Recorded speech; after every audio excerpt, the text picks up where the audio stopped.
Dans cette vidéo, nous allons examiner en profondeur la signification de certains codes d'erreur de la série A, qui peuvent apparaître sur un climatiseur, en nous concentrant particulièrement sur les modèles Daikin, l'un des fabricants les plus reconnus qui utilise cette nomenclature pour identifier les irrégularités dans ses équipements. Commençons par le code A1. Cette erreur est, en essence, un appel de détresse provenant du cerveau de l'unité intérieure, la carte électronique ou PCB. Lorsque ce code apparaît, cela signifie que la carte a cessé de fonctionner correctement. Les causes les plus courantes incluent des défaillances internes de composants, des soudures fissurées ou lâches, des dommages causés par l'humidité, ou encore des surtensions et des pointes électriques dans le réseau.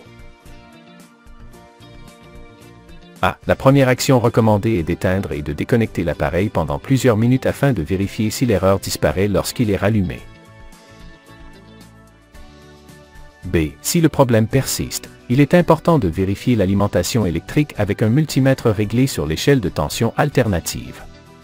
Si la tension est instable, l'utilisation d'un stabilisateur de tension peut éviter des dommages futurs. Ensuite, il faut inspecter les condensateurs électrolytiques de la carte. Aucun ne doit présenter de gonflement ou de fuite. C. Il est également conseillé d'inspecter les connexions, de rechercher des signes de court-circuit ou de carbonisation, et si les dommages sont confirmés, de remplacer la carte par une pièce d'origine du fabricant afin de garantir la compatibilité et la fiabilité. Passons maintenant au code A2, qui indique une panne ou un blocage du ventilateur de l'unité intérieure.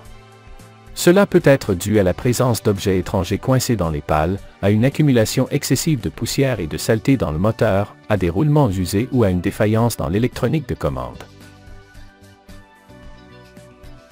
Pour le diagnostic initial, éteignez et débranchez l'appareil. Ensuite, faites tourner manuellement la roue du ventilateur. Elle doit bouger librement et en douceur. Si vous remarquez une résistance, des bruits métalliques ou une rotation irrégulière, il est probable que les roulements soient endommagés. B. Sur certains modèles, le ventilateur est contrôlé par un module intelligent de puissance IPM. Si ce module tombe en panne, le moteur ne recevra pas l'alimentation correcte. Il est recommandé de mesurer la continuité de tous les enroulements du moteur avec un multimètre réglé sur l'échelle des ohms. Un enroulement ouvert ou une résistance infinie indique un dommage interne qui nécessitera un remplacement.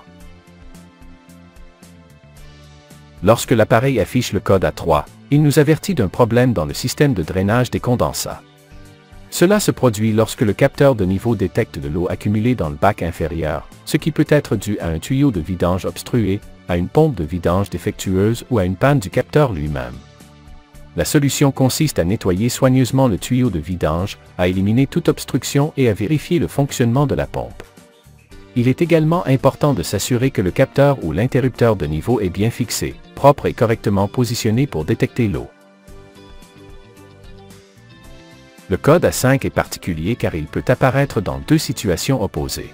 En mode chauffage, il indique un contrôle de haute pression, qui peut être dû à un condenseur sale, à des ventilateurs tournant mal ou à un excès de réfrigérant dans le système.